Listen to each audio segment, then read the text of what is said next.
It looks like Afghanistan. It sounds like Afghanistan.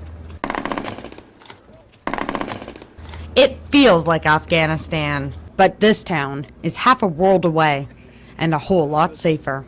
A place where American and Canadian soldiers can learn how to safely interact with the people of Afghanistan, both to help bring peace to the troubled nation and to keep safe while doing it. In Afghanistan, peacemaking is as important to the mission as warfighting. When we talk about basic soldier skills, we no longer just talk about combat skills. Part of basic soldier skills now is cultural awareness. Part of basic soldier skills now is cultural sensitivity. And the National Training Center's Afghan villages give soldiers a greater awareness of what Afghanistan holds. You'll walk down the streets, there's a market, and there will be a bicycle shop and a car repair shop and a fruit stand and a meat stand. This is Shari T4, one of several Afghan villages here at Fort Irwin. And while battles are taking place on the streets below, role players actually live here, giving Canadian soldiers a chance to not only hone their fighting tactics, but also practice their interaction skills.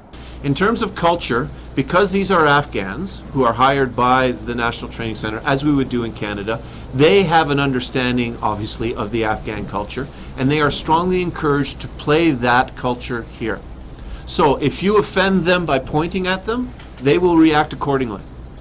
If you offend them by giving them your left hand, they will react accordingly. If a male was ever to touch a female, they will respond in kind. But if you go into a village, for example, and understand the cultural sensitivities and deal with them well, then they will respond kindly to you as well. Ali Najad is playing a part, not only in this fully functioning Afghan village where he will live for several weeks, but also in the training of the soldiers.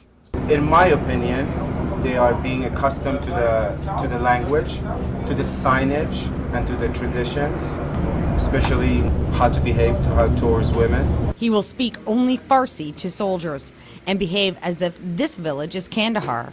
Training like this is invaluable. I had a small town that I had to interact with the mayor.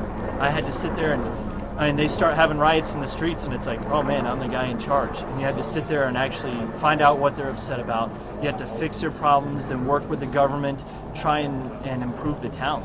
And at that time I was 24-year-old lieutenant trying to run a town. And so there's no other way to get that training anyway.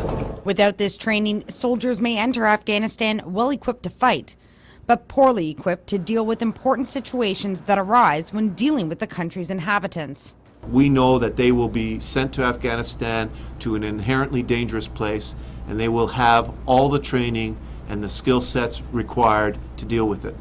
Nearly 3,000 of the soldiers training here will be leaving for the real thing in April. In Fort Irwin, California, Christina Howard, A News.